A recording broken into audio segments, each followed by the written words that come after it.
kalau kita bisa membuat ini menjadi lebih equal, maka orang pun tidak bisa jadi ngapain saya capek-capek macet di kota, mending saya ada di desa, penghasilan nggak jauh beda, ya. Mereka juga mungkin agak jarang kali ya. Iya. Agak jarang bertemu dengan orang-orang yang mau langsung bersama mereka, dan nggak ada intensi. Ini kan bukan terkait pemilu, bukan terkait apa, tetapi oke, kita ngobrol soal apa yang di sini mau diubah, apa yang mau dinasehatin biar lebih sehat, ya kan? Itu mungkin di kota sendiri struggle-nya adalah karena banyak ya. Iya. Nah, banyak, jadi mungkin ada pembatasan juga. Nah, tapi kalau kita bergeser ke timur, ada satu pun itu udah sangat disyukurin.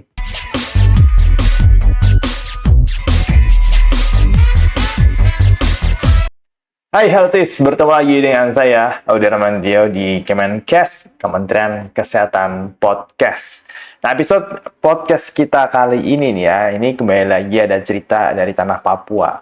Kalau kemarin kita dengar cerita dari Dr. Libertine ya, mengenai bagaimana dia di puskesmas di wilayah Merauke. Nah, sekarang kita akan dengar nih ya, juga salah satu cerita nih dari Papua, dari dokter spesialis penyakit dalam yang mungkin kalau misalkan Health sering ngikutin Instagram Kementerian Kesehatan, dia udah sering muncul. Dan talk show bareng kita di Radio Kesehatan. Langsung aja nih dia, Dr. Koko. Halo, selamat siang Dr. Koko. Selamat siang Mas, salam sehat. Salam sehat, gimana kabarnya nih? Alhamdulillah, sehat. Oke, ini katanya baru mendarat ya dari Papua kemarin. Kemarin malam? Wow. Itu udah dari kapan di Papua nih, dokter? Sebenarnya udah beberapa kali, tetapi untuk yang kali ini, itu kan sebagai konsultannya mereka ya. Dokter konsultannya, tapi itu baru masuk bulan kedua atau ketiga lah. Oh, bulan ongoing dari 2 ke 3. Oke, ini mungkin dokter Koko boleh cerita sedikit nih, gimana nih awalnya kok bisa nih dokter Koko akhirnya ditempatkan di wilayah Raja Ampat ya? Ya. Dulu tuh waktu pertama kali selesai pendidikan dokter spesialis. Nah, waktu itu masih zaman pemerintahannya Presiden ke-6, Pak SBY. Nah, ada rumah sakit baru tuh di sana. Mereka open untuk, wah siapa nih, kita lagi butuh dokter penyakit dalam. Jadi, yaudah. Nah, kebetulan ternyata direkturnya itu kakak kelas beberapa tahun lah. Langsung welcome beliau, karena juga lagi butuh, lagi akan ada kunjungan dari presiden juga waktu itu. Ya sudah, gaskan lah. Itu sih sebenarnya jadi pas aku kelar, mereka juga open, ketemu klop ya. Oke, baik. Terus itu kan waktu pas program internship ya? Salah. Itu udah selesai. Oh, udah spesialis ya? Oke, ada spesialis. Terus akhirnya baru ditempatkannya di sekitar 2-3 bulan terakhir ini. Ini kan kita juga kemarin ada diskusi ya dengan pemerintah daerah di sana. Jadi karena daerah di sana itu, di Raja Ampat itu lagi dapat hadiah, barangkali bisa dibilang quick win-nya Pak Presiden. Pak Prabowo itu ada beberapa rumah sakit setauku yang lagi diplot naik kelasnya dari rumah sakit tipe D jadi tipe C kan. Nah, Raja Ampat itu dapat 1 dia. Nah, karena dia mau naik kelas, jadi dia ceritanya butuh lagi nih. Jadi kayak berulang, tetapi agak beda sedikit konteks. Jadi mereka kembali, dok aku butuh ini dong. Jadi dari Pemdanya itu butuh dokter spesialis. Nah, karena dia mau naik kelas, kayaknya dia juga butuh layanan unggulan. Nah, akhirnya mereka announce lagi, umumin lagi. Terus aku bilang, oke, kayaknya aku bisa nih bantuin mereka lagi untuk beberapa waktu ya. Dan itu makanya kita kesana lagi. Oke, baik. Terus berarti di sana di Raja Ampat dokter Koko ini jadi kayak semacam konsultan ya? Spesialis penyakit dalam, tapi kan sudah spesialis 2 ya. Pendidikan spesialis SP2 tuh yang subspesialis itu. Jadi ya lumayan lah ya. Harapannya bisa mengkatrol, mendokrak mereka punya ngeboost lah. Dia punya evaluasi, punya value, bukan valuasi value. Jadi bisa lebih layak, lebih siap untuk kenaikan kelas itu. Oke, baik. Nah, dokter Koko ini waktu pertama kali akhirnya menerima untuk ditugaskan di Papua nih ya. Awalnya tuh gimana sih dok dalam hati dokter kayak kesiapan untuk oke, saya mau ke Papua gitu kan. Tadinya cuma mau jalan-jalan aja. Jujurnya kan dulu di zaman-zaman 2000 berapa itu, 2012, 2013 gitu ya. Itu kan memang lagi rame-ramenya tuh, memang lagi jadi destinasi diving ya. Dan memang katanya mereka adalah one of the last paradise. Jadi salah satu beberapa orang tourism itu menyatakan bahwa mereka itu apa, surga yang tersisa. Meskipun di Indonesia sebenarnya surga yang tersisa itu masih banyak. Tapi salah satunya yang benar-benar dapat itunya spotlightnya itu Raja Ampat waktu itu. Nah, jadi klop lah ya. Ini saya baru selesai diumumkan mereka butuh dan aku pikir oke, kayaknya selesai pendidikan ya, kayak mungkin butuh sedikit healing dan ya udahlah, ambil dapat. Waduh. Oke, baik. Berarti memang ya dari dokternya sendiri sebenarnya kayak awalnya pengen jalan-jalan ya kan, tapi mungkin yang ngelihat ya mungkin ngelihat kesempatan gitu ya dok ya. Iya, challenge-nya ternyata tidak kecil ternyata. Jadi tadinya yang diniatkan oke ini akan quite slow, santai ya. Ternyata di sana kita ketemu dengan tantangan yang menurutku nggak bisa dijalan-jalanin. Dijalanin iya, tapi ini nggak bisa dibikin main-main. Karena betul banyak sekali sudah yang menganalisa bahwa semakin, kalau kita kan di Jakarta sekarang kan ini anggaplah ini di wilayah barat Indonesia ya.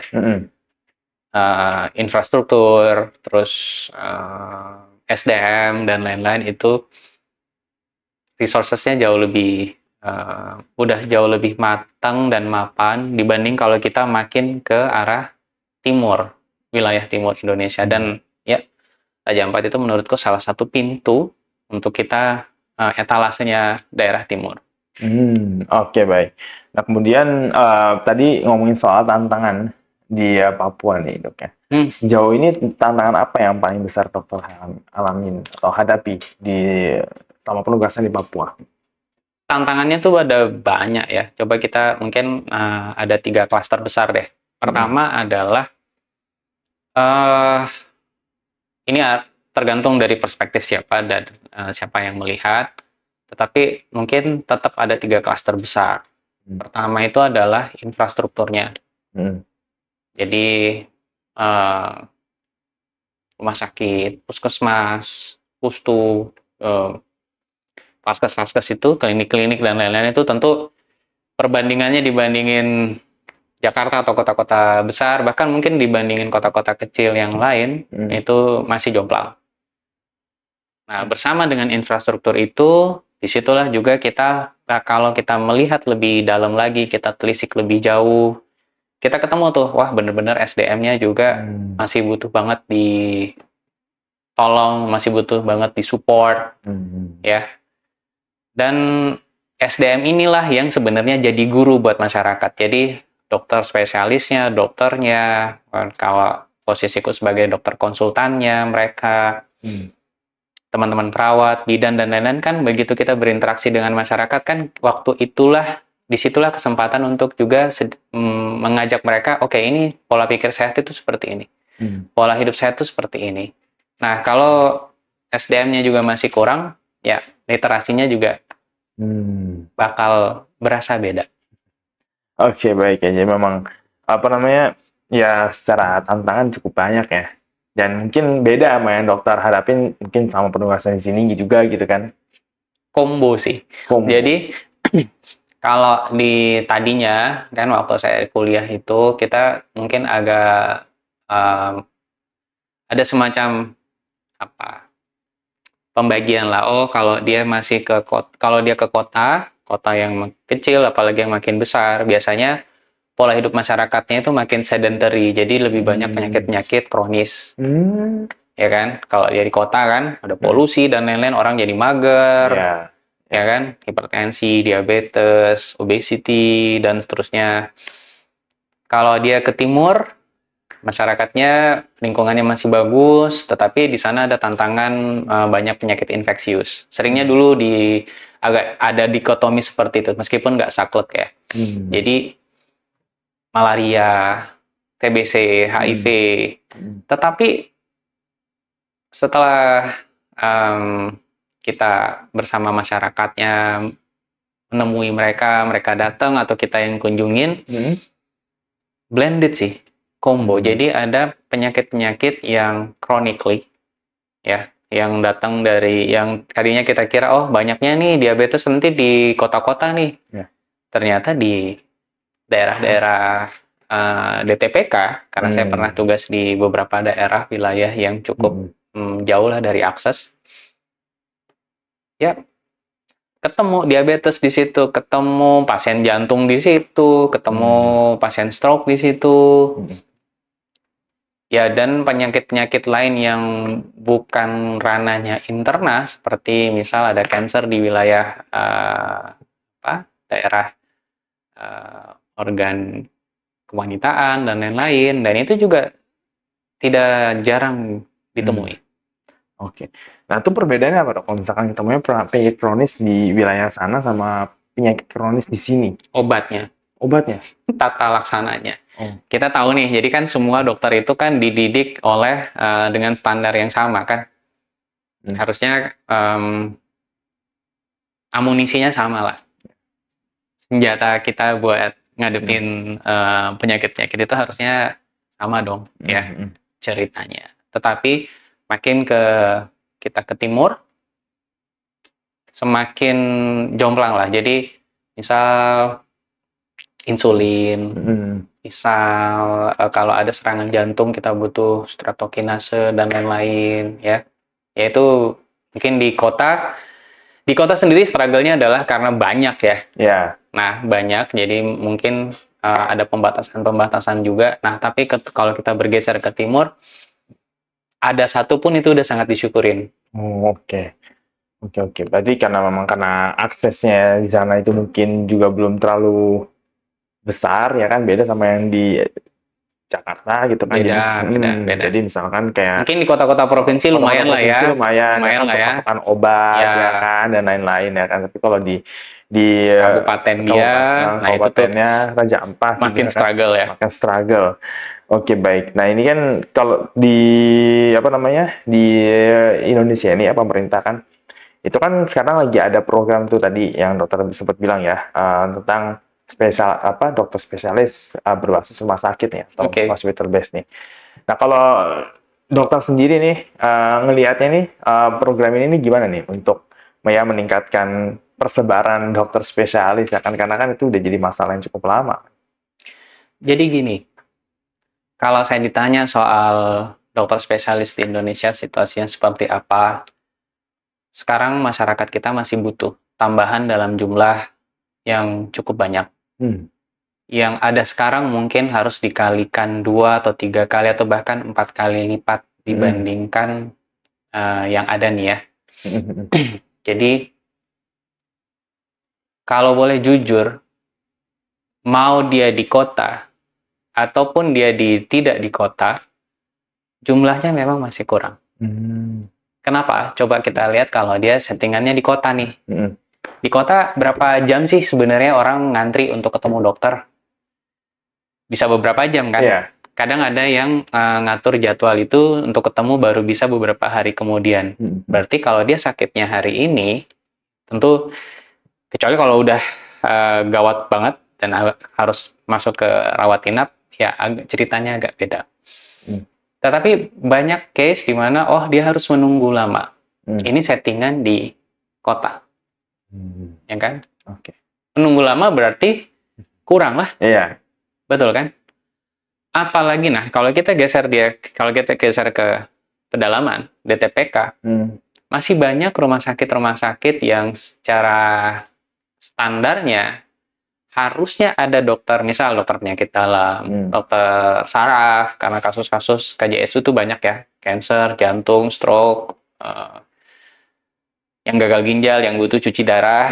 Nah, itu kan banyak tuh. Tapi sekarang fasilitas itu ada nggak sih di semua kabupaten kota?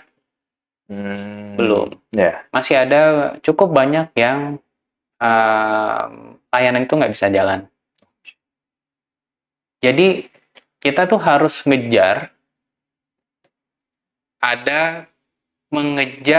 rasio dokter dibagi dengan penduduknya. Nah, itu mungkin di daerah-daerah yang padat ya. Ya.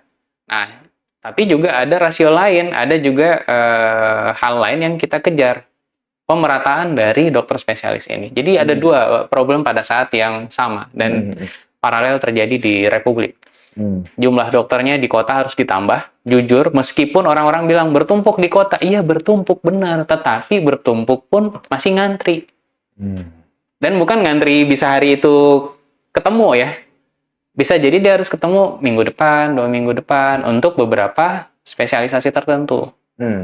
Oke, baik. Berarti memang ya secara program dari PPDS ini merupakan satu upaya ya dok ya untuk menyamaratakan. Betul. Jadi dia itu based dengan dua kondisi tadi yang di blend, maka kan sudah rame tuh membahasnya. Sebenarnya sudah lama. Bagaimana caranya kita menyelesaikan dua masalah ini? Bagaimana? Kampus dibikin lebih banyak kah? Ya kan? Jadi kan ada 100 lebih fakultas kedokteran yang bisa mendidik dokter spesialis dokter S1, dokter S1 profesional ya, profesi dokter. Tetapi yang center yang bisa bikin pendidikan spesialis itu kan nggak dari 100 ini. Mereka juga lagi berproses. Jadi ketika ada niatan yang dibahas oleh para pakar pendidikan dan para pakar kesehatan, ini gimana nih kalau kita bikin dua kanal, dua jalur pendidikan, dua model. Jadi ada yang university based atau dengan hospital based residency. Menurutku oke-oke aja. Saya merasa itu justru akan membantu menyelesaikan bukan semua persoalan, tetapi ada satu persoalan yang tadi, jumlah dan distribusi itu bisa selesai. Harapan kita lebih cepat dibandingkan kalau hanya mengandalkan satu pintu saja. Analoginya saya sering bilang begini nih, jelasinnya adalah, ini ada kenduri ya, orang mau makan 1000 tuh. Ada 1000 warga mau makan. Ada satu dapur, itu bisa memproduksi 200 porsi makanan, misal analoginya. Karena ada kenduri, nah dia kan mau, oke aku bisa naikin sampai 400-500. Tetapi bagaimana dengan 500 warga yang lain? Mau menunggu setelah kendurinya selesai? Itu untuk kenduri. Tetapi ini kita bicara bukan soal urusan lapar dan kenyang aja. Tetapi ada urusan hidup mati, sehat dan sakit, ada urusan emergency dan lain-lain. Jadi kalau saya yang ditanya, ini bukanlah sesuatu hal yang harusnya dipertentangkan. Ini tuh harusnya di-combine, disinergikan. Ya. Dari university base, dia kontribusinya apa? Saya mungkin mencoba meraba rasakan apa sih yang diinginkan oleh para pemimpin negara ya. Kira-kira mereka memandangnya, oke, ini ada masalah seperti ini, siapa yang bisa melakukan apa? Oke, tolong lakukan. Supaya masyarakat bisa dibantu. Ya kan? Jadi, di sini university base bisa menghasilkan total 100 dokter penyakit dalam misal. Setahun, misal. Kebutuhannya 1000. Nah, apakah kita akan menunggu 10 tahun ke depan? Ya kan? Baru cukup. Atau kita bikin lagi satu model yang hospital base itu sebagai contoh. Karena yang mendidik juga adalah luaran dari kampus-kampus yang university base ini. Jadi menurutku ya harusnya kualitinya bisalah dijaga bareng-bareng ya. Dia bisa bikin di sini 50. Nah, berarti total 150 nih. Berarti secara kumulatif kita itu akan mendapatkan jumlah dokter spesialis penyakit dalam itu menjadi lebih cepat.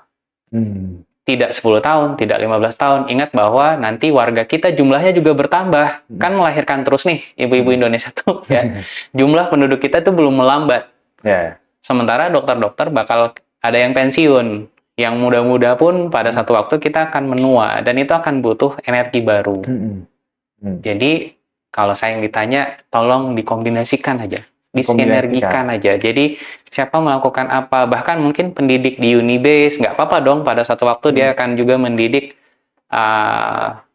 teman-teman calon dokter spesialis yang hospital base atau sebaliknya, karena sebenarnya menurut guruku ya, ada guru saya yang lebih senior lagi itu, dulu mereka itu dididiknya hospital base. Oh iya? Ya, saya nggak tahu bagaimana modelnya, tetapi dulu mungkin sebagian guruku tuh udah pensiun ya. Jadi mereka bilang, ini sebenarnya kok cuma apa ya? Mungkin ada yang mispersepsi kah atau bagaimana sebenarnya, karena dulu itu tuh perbedaannya adalah sebagian besar proses pendidikan dokter spesialis dan subspesialis konsultan mostly memang dikerjakan di hospital. Jadi hospital base. Tetapi ada penambahan dari universitas, ini biar lebih dulu ya, pada konteks 10, 20, mungkin 30 tahun yang lalu, kita mau bikin ini lebih terstandarisasi nih.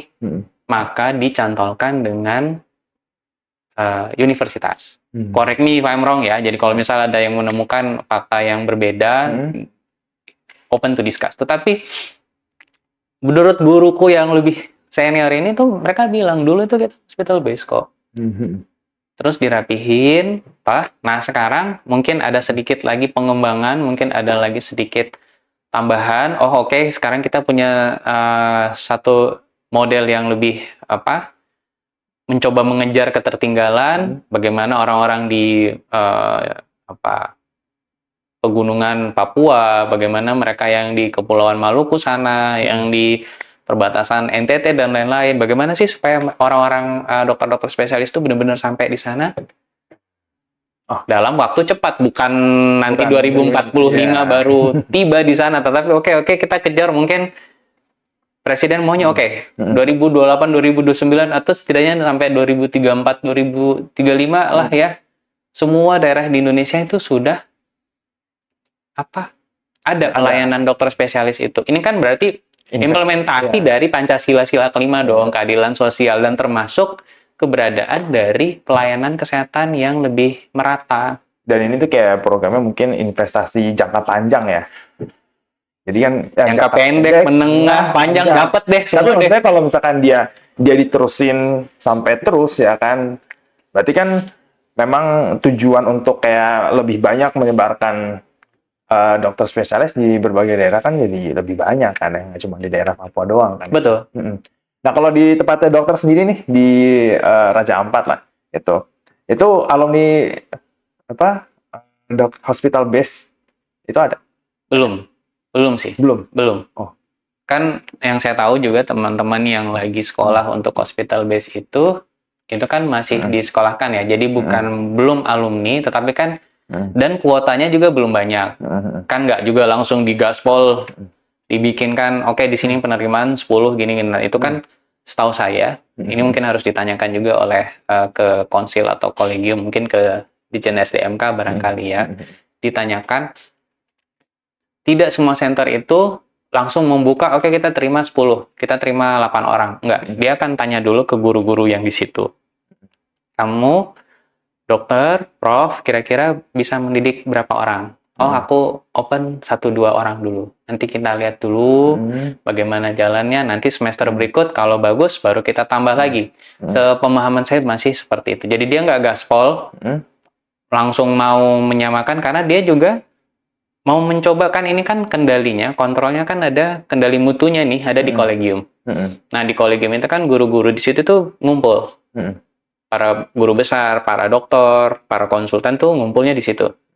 Dan mereka lah yang coba, di sini beban pendidikannya berapa, di sana masih bisa terima berapa, kira-kira bisa difleksikan berapa nih, biar masih dapat lagi masuk 1-2 orang. 1-2 orang pun itu udah lumayan. Iya. agak melegakan. Jadi kalau misal sebelumnya secara total kumulatif seluruh Indonesia itu bisa memproduksi mungkin 1.000 orang. Nah, kalau dia nambah 20% berarti 200 dong. Lumayan lah. Ya, lumayan banget ya. Lumayan. Ya itu memang ya kehadiran dokter spesialis itu yang paling dibutuhkan juga kan oleh masyarakat kan, karena banyak banget tadi ya banyak penyakit yang sifatnya tuh ya kronis gitu kan, tapi ya penanganan lambat ya salah satu kendalanya karena ketersediaan dokter yang kurang ya kan. Betul. Ya. Dan kalau di Raja Ampat sendiri nih untuk apa namanya di daerah Papua lah itu kan Indonesia Timur nih, untuk dokter-dokter ya calon dokter lah ya ke depannya yang nanti akan ditempatkan di sana. Ini pertama itu mental seperti apa nih yang perlu ditanamkan, karena kan beda kan ya penempatan dokter spesialis di sini di Indonesia bagian barat, tengah, sama timur ya kan.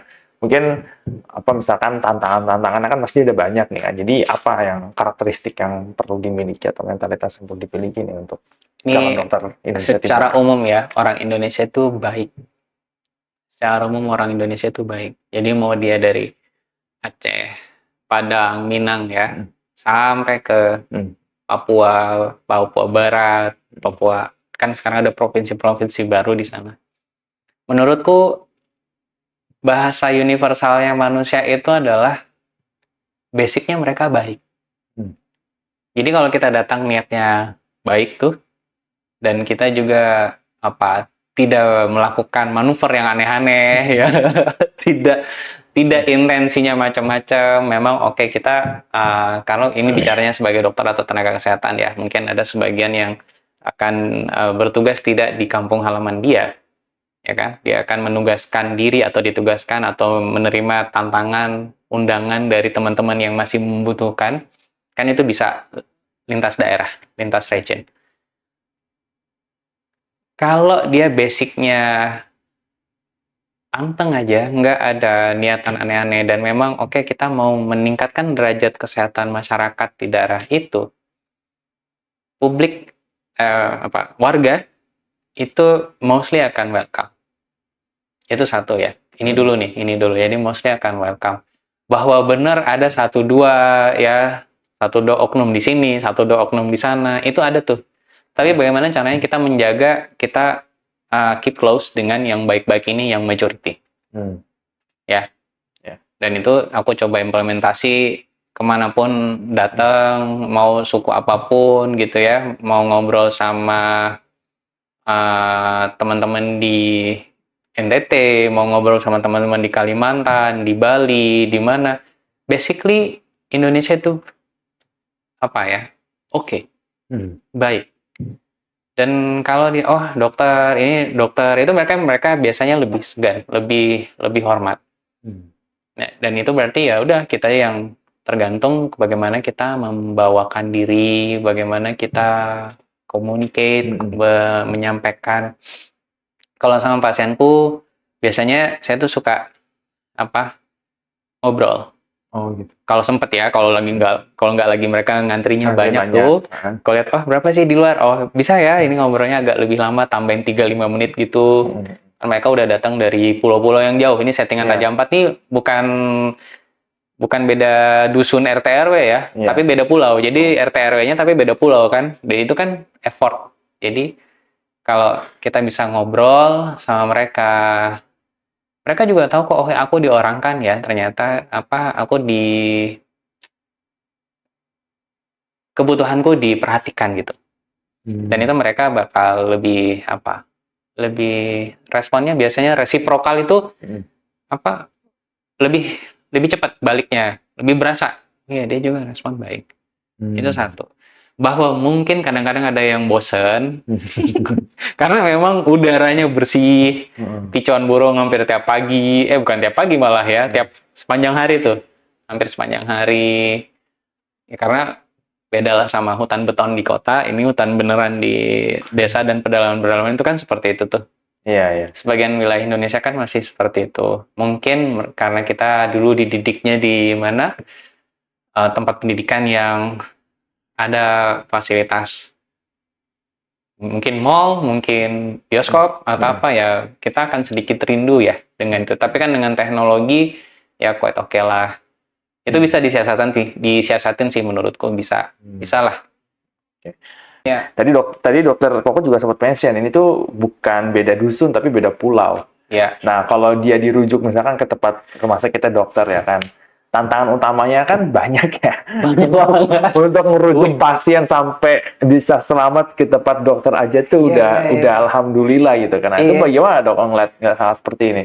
Jadi salah satu juga yang saya minta banget kenapa jangan berkelahi lah yang di Jakarta gitu ya, yang elit-elitnya gitu ya. Mari kita fokus supaya benar-benar masyarakat itu menikmati pelayanan kesehatan yang paripurna itu sampai di bawah. Itu kita memang ini legacy kita lah, ya.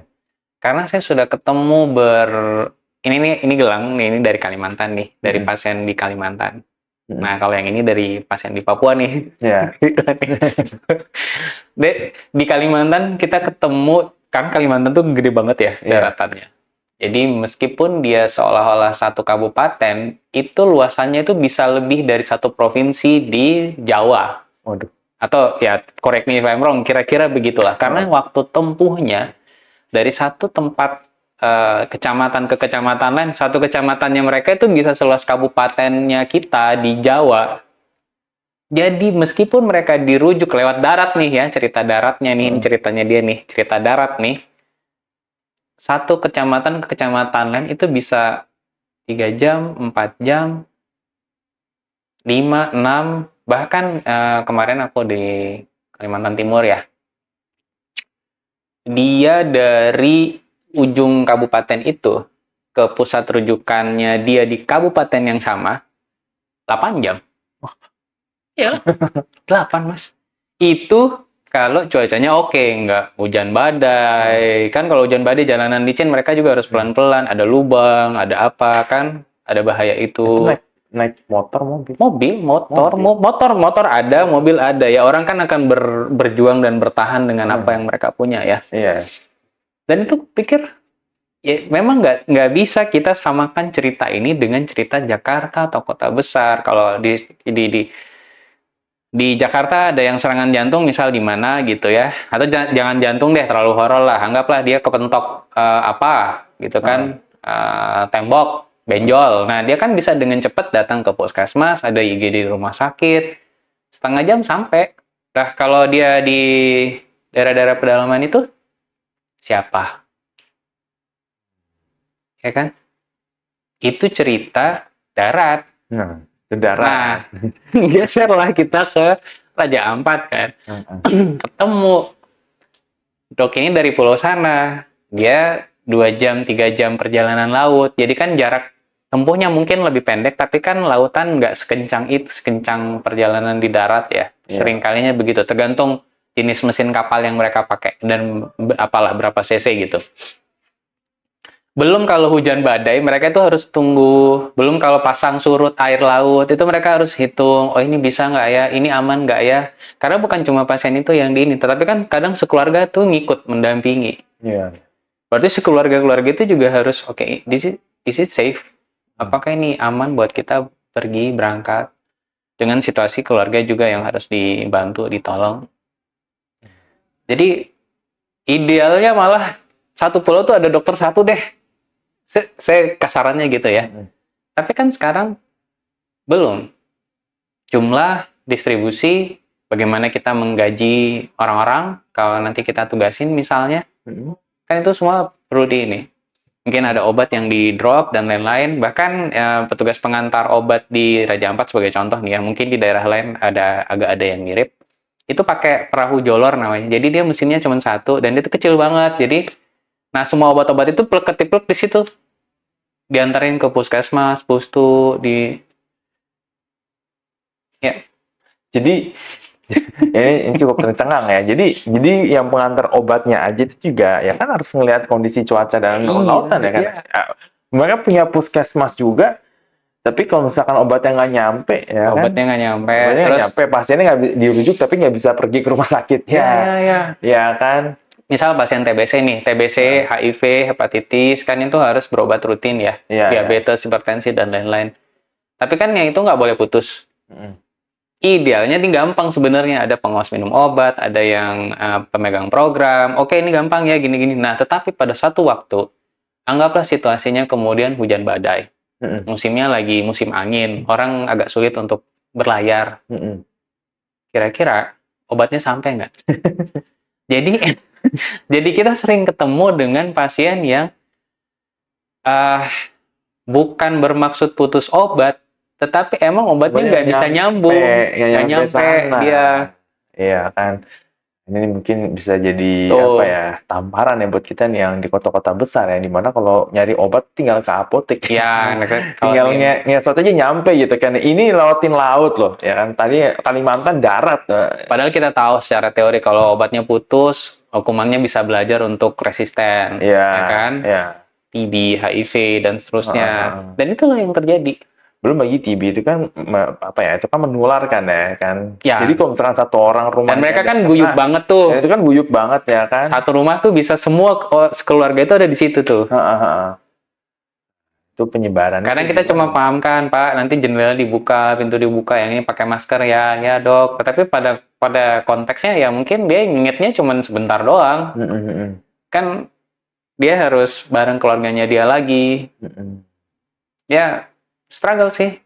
Apa challenging ya, challenging. Sangat-sangat apa. Dan itu konteks yang saya temukan di 1 dekade lalu, terus sekarang di 2025 kok ya nggak jauh beda.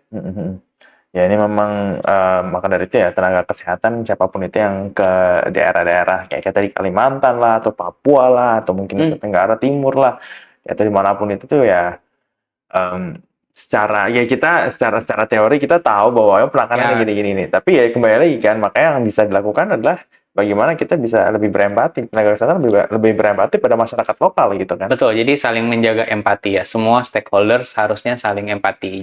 Jadi jangan cuma dibebankan ke masyarakat, jangan cuma dibebankan ke tenaga kesehatan, tetapi ini adalah urusan bersama. Jadi semua orang tuh harusnya apa nih yang bisa aku lakukan? Ya, what should we do? Dan ini tuh masalah bangsa sebenarnya, masalah nasional. Jadi bukan cuma klaster Papua, bukan cuma klaster Maluku, klasternya Sulawesi, klaster Kalimantan, Sumatera. Enggak. Sekarang kan orang gampang ya, pakai pesawat, orang siapa dari pulau mana, dia kemana, kan bisa bertukar tuh. Dari negara mana ke negara mana. Jadi kita memang harus effort di semua titik-titik ini. Apa yang bisa dioptimalkan di masing-masing titik ini? Mari perkuat resiliensi kalau di kita ya, berarti resiliensi bidang kesehatan itu harus dinaikin, literasinya harus dinaikin, kesadaran masyarakat bagaimana kalau dia batuk pakai masker, ya kan minimum banget itu. Kalau ada yang sakit, tolong jaga jarak dulu, dia sebentar, berapa hari gitu kan, sampai setidaknya potensi penularannya bisa ditekan. Jadi ya kita sampaikan terus. Dan memang tidak mudah untuk mengubah kepribadian, karakter, dan lain-lain. Tapi ya tetap ada manfaatnya. Kalau saya bilang bahwa apa yang kita lakukan ini bukan tidak ada gunanya. Ya, meskipun kita lihat, tapi karena tetap begitu kita lihat seseorang itu sembuh dari sakitnya itu kita pasti senang banget. Tadinya mereka badannya kurus, ya diare lah, apa gitu, batuk darah, terus tiba-tiba dokter aku udah ini, nah itu kita merasa oke, ada satu yang pulih ya, satu yang pulih berarti yang lain juga masih bisa dong, masih bisa, karena ada yang dengan berbagai macam tantangan di Indonesia.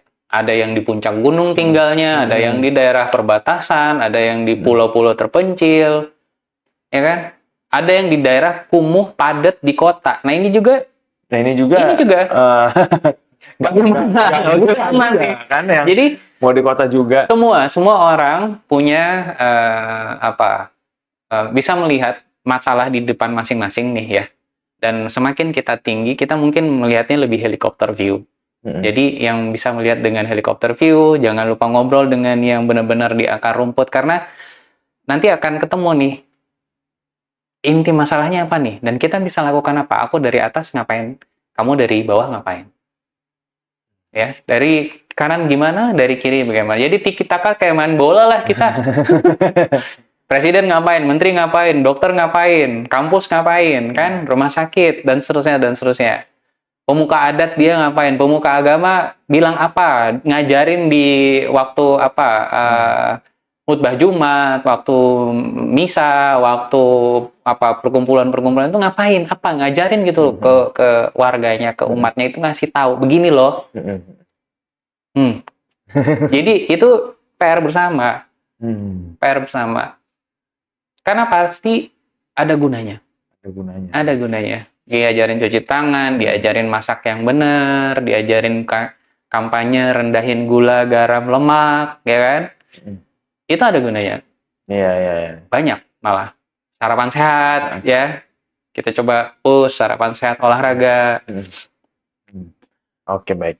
Nah, ini sebenarnya masih banyak yang bertanya ini ya. Cuma apa namanya? Karena keterbatasan waktu nih. Tapi ini satu hal yang penting yang juga harus kita tekankan ya, terutama untuk calon-calon dokter spesialis yang nanti akan mengabdi di daerah. Dokter kan udah cukup berpengalaman ya, jadi pasti lihat dong ya rekan-rekan sejawat ya kan, kadang naik turun, kadang ada yang bertahan, tapi nggak sedikit juga yang cabut gitu kan, yang akhirnya ya meninggalkan daerahnya mungkin sebelum waktunya gitu kan. Nah, ini dokter ngeliatnya bagaimana dinamika ini? Tadi kan dengan segala tantangan yang udah tadi kita bahas banyak ya kan, dinamika bagi tenaga kesehatan itu sendiri kan seperti ini kan. Kita kan karena kita ranahnya di tenaga kesehatan, jadi kita coba untuk ya mungkin bisa memberikan apa ya kayak pesan-pesan lah gitu. Karena ini dengan dinamika seperti ini, realita yang seperti ini gitu kan, bagaimana supaya dokter spesialis itu bisa punya resiliensi ini untuk ya tetap bertahan dan juga apa ya gak gampang patah semangat. Menurutku ada 3 checkpoint. Kalau bicara bagaimana teman-teman dokter spesialis itu anteng di satu wilayah. Mostly mereka jangan ditanyakan soal resiliensi itu, karena pendidikan dokter spesialis itu aja udah tidak gampang. Jadi bisa menyelesaikan pendidikan itu tuh, mau dia pakai university base atau nanti dengan hospital base, emang tantangannya nggak kaleng-kaleng. Jadi mental sebenarnya sudah teruji. Tetapi, jadi majority ya, kita bicara majority ya. Kan ada kasus-kasus tertentu tuh, kadang misal, tetapi dari sisi dokternya, mereka waktu dididik tuh, dan sebelum dididik kan sebenarnya dia udah tahu, oh nanti saya begini, nanti akan begini. Kalau misalnya di satu daerah dia penuh, ya kan, misal dia mau balik ke daerah tertentu, terus ternyata di situ sudah close, sudah ada yang isi, nah dia kan harus cari daerah lain, ya, dia harus cari daerah lain. Jadi secara dokternya, menurutku mayoritas itu tidak perlu kita push yang begitu. Tetapi bagaimana dia, kan ceritanya ini pasukan terlatih nih ya, Kopassus nih ya, kalau bisa pinjam istilah tentara, ini udah Kopassus nih, ya. Berikan mereka senjatanya. Apa yang udah dilatihkan di tempat mereka digembleng, di kampus dan di rumah sakit, itu give it to them. Kan dia udah terbiasa dengan mainan itu tuh, ya kan? Berikan mereka senjata itu, supaya mereka bisa implementasikan, terapkan ilmu yang dia dapat di kampus. Kan dia memilih jalan itu karena dia bisa jadi satisfied menolong pasien-pasien dengan klaster itu. Misal THT, kalau ada pasiennya yang tadinya tuli, terus bisa ngedengar, kan itu seneng banget tuh. Tadinya pasiennya buta, katarak, dia nggak bisa ngelihat, terus dok setelah operasi pandangannya cerah, seneng lah. Berikan mereka alatnya. Nah sekarang pemerintah baik pusat dan daerah itu kan harusnya berlomba. Oke, ini satu kan tadi aku cerita ini baru satu urusan nih, dokter spesialis uni base hospital base ini, ya, pemenuhan SDM. Nah setelah mereka selesai, pasukan khusus ini, pasukan elit ini, itu sudah berikan mereka alat tempurnya. Jangan mereka balik, dia dokter bedah, set bedahnya cuma satu. Ya. Nggak bisa lah. Iya. Dia harus gitu. Itu kan dia stresnya itu bukan karena gimana-gimana, tetapi dia nggak bisa implementasi, dia punya kompetensi. Ilmunya gimana? Dia dokter jantung, nggak ada streptokinase. Atau misal sekarang Pak Presiden sama Pak Menteri kan ngedorong cath tuh di semua kabupaten kota ya. Itu kan progress ya. Karena itu tadi, karena kita mau hasilkan dokter jantung cukup, ada masing-masing di masing-masing kabupaten kota, dan bisa ada kejadian di satu kabupaten, bisa langsung ditolong di kabupaten itu. Nggak harus dirujuk ke provinsi atau kabupaten lain yang punya. Kalau ada alatnya, mereka bisa. Nah, hal yang lain setelah alat ini adalah siapa yang ngebayarin pelayanan ini. Pembiayaannya kuat atau tidak. Kan jadinya PR-nya banyak nih. Oke, ini ada dokternya, ini ada sarananya nih. Tetapi begitu mau mereka pelayanan, nggak bisa dok, itu nanti ininya nggak hitungan ini mungkin sensitif lagi ya, bicara soal duit selalu sensitif, tetapi itu harus diomongkan. Tetapi oke, ini nanti kemahalan, ini klaimnya nggak cukup, ya ini kan harus dihitung-hitung ya. Aku nggak jago soal itu, tetapi yang sering kita dengar narasinya kan kayak gitu. Akibatnya dokternya ada, senjatanya ada, Kopassusnya ada nih, amunisinya ada, tetapi mau nembak, tunggu dulu. Diminta tunggu dulu. Ya kan? Nah, jadi ini juga model pembiayaan. Jadi memang harus, makanya kan kita harus, kalau saya sih, transformasi kesehatan yang didorong dari Kementerian Kesehatan, itu tuh sebenarnya udah paket komplit. Just mari kita lakukan, kita gaskan, dan semua orang doing apa gitu yang bisa kita kontribusi. Bisa ngajar, bisa ngobatin, kita coba ngobatin. Bisa edukasi masyarakat, promotif preventif, kita gas. Ya.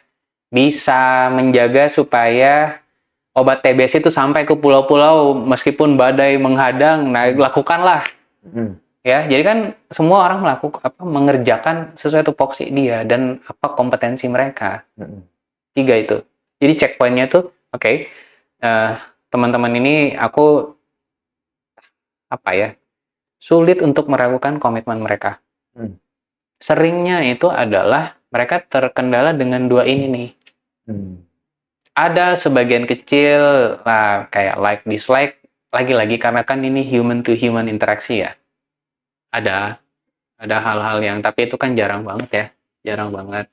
Nah ini tuh harus dikelola baik dari pusat dan daerah. Sebagian teman-teman bilang yang terutama agak jauh, bagaimana kalau gajinya dari pusat aja? Karena kalau di daerah-daerah, tidak semua, tapi ada beberapa daerah tuh suka terlambat. Jadi kok bisa nggak? Mereka pernah nanya sama aku, oke nanti aku coba sampaikan sama siapa kek, sama Pak Menteri kek, sama Pak Presiden kek. Apakah mungkin jadi teman-teman spesialisasi ini, mereka kan udah pergi jauh-jauh tuh. Nah, mereka kan akan ada spending rutin ya, beli makanan, dan harga makan di daerah-daerah, harga bahan bakar itu kan lebih tinggi dibandingkan di kota. Itu kan dia harus jaga dapur tetap ngumpul kan. Begitu mereka merasakan, lah ini kenapa? Ada kendala apalah pembayaran yang mungkin tidak semua orang bisa menjelaskan, ya kan? Ya kan mulai questioning, ngapain saya di sini? Nah itu dia, begitu ada daerah lain, nah sekarang kan masih agak lowong ya. Begitu ada daerah lain, dokter kesini aja, kita akan support lebih baik. Nah dia pindah. Nah PR-nya justru Pemda. Gimana teman-teman pemerintah daerah benar-benar komit. Ini dokternya datang ke situ udah komitmen, dia sebenarnya dia tuh oke, kalau di sini daerah ini ngasih aku artilerinya bagus, ngasih amunisi logistiknya oke, so apalagi, karena kan dia memang udah memilih jalan ninjanya, itu dia udah pilih. Mau jadi urolog, mau jadi nefrolog, mau jadi kardiolog, urolog, ya, internis. Emang udah jalan ninjanya udah pilih. Nah dia oke. Just berikan itu mainan itu ke mereka komplit. So let them play. Nah tinggal nanti Jadi majority begitu. Kasus-kasus tertentu, misal ada gangguan keamanan, nah itu kan berarti ada aparat keamanan yang harus hadir, ya, beberapa titik lah, yang memang pendekatannya mungkin sedikit berbeda, tetapi kehadiran tenaga kesehatan dimanapun itu selalu bisa jadi medium untuk bicara dari hati ke hati dengan masyarakat, dan saya pikir itu harus kita jaga ya. Oke, baik. Wah, ini Begitu. insight yang cukup padat dan juga berisi ya nih ya dari Dokter Koko ya. Ini memang kolaborasi ini penting banget ya untuk mensukseskan programnya seperti hospitality base dan juga bagaimana kita bisa menyebarkan dokter-dokter spesialis ke daerah-daerah yang masih sangat membutuhkan ya kan ya. Dan dengan catatan ya senjatanya diberikan, tapi juga kebutuhan dasarnya juga disupport lah. Oke, sebelum kita tutup talk show kita, boleh untuk memberikan kesimpulan juga pesan-pesan sebagai penutup pada sobat pada Healthy semuanya. Silakan. Ini apa nih kesimpulannya? Banyak sih ya yang Banyak. kita omongkan ya. Jadi terima kasih. Kalau saya sih mungkin kita kumpulin ke 3 poin utama. Jadi kita bicara soal pelayanan kesehatan, bagaimana mau menjangkau seluruh masyarakat. Ya, itu tuh harus kita niatkan. Kalau saya sih pondasinya di situ. Saya berharap teman-teman yang punya wewenang, punya power, punya apapun dia bisa contribute, yuk kita kerjakanlah. Ini amanat dari dasar negara, barangkali kita membuat negara kita ini supaya bisa lebih adil. Salah satunya itu adalah dalam pelayanan kesehatan. Jadi harusnya pelayanan kesehatan yang ada di Jakarta juga dirasakan teman-teman di Papua, di Maluku, Nusa Tenggara, Sulawesi, Bali, Kalimantan, dan Sumatera, dan pedalaman. Bahkan di Jawa sendiri kan itu juga struggle ya. Jadi, ayo kita perbaiki gitu. Ini satu. Yang kedua, perbaikan ini tuh masif banget. Butuh energi besar. Jadi, daripada energi itu dipakai untuk saling silang, untuk, oh ini lebih bagus, ini lebih keren, dan lain-lain. So, kenapa nggak kita saling melengkapi? Collab ya. Disinergikan energinya. Karena kalau dipakai gontok-gontokan, habis. Capek banget kita. Iya. Capek banget. Tapi kalau, kita gas di sini, kita gas di sana, kita jaga nih.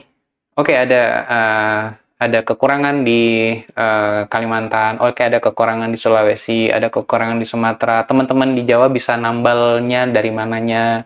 Di Jawa challenging-nya apa, ya kan? Teman-teman di mungkin di Bali atau Maluku punya best practice-nya untuk mencoba support itu, dan kita bisa itu. Jadi yang di kampus doing apa, melakukan apa, yang di rumah sakit melakukan apa, di puskesmas ngapain, ya kan? Yang di lembaga, kementerian dan lain-lain apa. Jadi kolaborasi, sinergi. Karena upaya untuk menyehatkan masyarakat Indonesia, kita udah menuju 100 tahun, ya, udah 80 ya, tahun ini udah 80, dan PR kita masih banyak. Masih banyak. Apalagi pasca pandemi, masih banyak. Makin banyak malah. Jadi, daripada habis tenaga buat hal-hal yang sebenarnya bisa kita hadapi dengan bahagia, ya kita ganti perspektifnya saja. Yuk saya lakukan ini, oh di sana udah lakukan ini, oh ini masih kurang, oke kita gas. Jadi pada akhirnya setelah dengan semua yang dikerjakan ini dari tahun 1945, bahkan sebelum itu, karena kan riwayat kedokteran di Indonesia itu bahkan sudah lebih awal sebelum proklamasi ya. Itu kan PR untuk menyehatkan masyarakat itu kumulatif. Dan kita tuh bertarung tiap hari. Oh ada wabah, tiba-tiba, oh PR-nya nambah. Dan ini tidak menyasar satu kelompok saja. Kalau sakit itu semua diserang. Maka ini adalah pertahanan yang harusnya pertahanan semesta juga. Semua orang kinerja kita itu tuh membangun resiliensi bersama. Jadi nggak ada yang bilang bahwa ini gara-gara saya, ini gara-gara dia, ini gara-gara. Tapi ini tuh gara-gara kita semua. Jadi masalah yang ada sekarang bisa jadi kita pun adalah solusi bersamanya.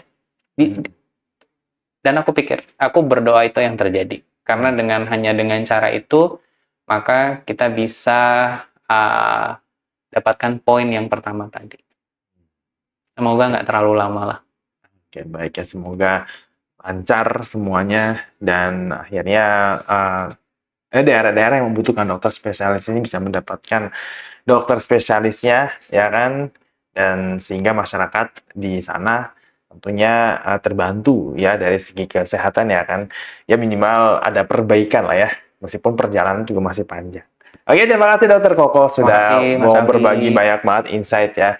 Ini kita tumben-tumbennya talk show nggak ngomongin soal kesehatan technically ya, karena biasanya kita ngomongin soal penyakit. Ya Ada kan? tadi supaya obat TB nggak putus, Oh ya, obat TB HIV nggak putus. ya kan? Tapi ya gimana bisa lanjut terus ya kan kalau obatnya nggak nyampe ke orangnya, itu yang jadi PR-nya. Oke, Healthies, itu dia untuk podcast kita di Kementerian Kesehatan Podcast kali ini. Sekali lagi yang belum subscribe channel YouTube Kementerian Kesehatan, subscribe sekarang, like dan share podcast kita kali ini karena ada banyak banget ya insight yang sangat daging di podcast kita bersama dengan Dr. Koko ini. Oke? Dan nanti kita akan ketemu lagi ya di episode Kementerian Kesehatan Podcast lainnya. Saya Dara Mantio, pamit undur diri dan saya ucapkan salam sehat. Salam sehat.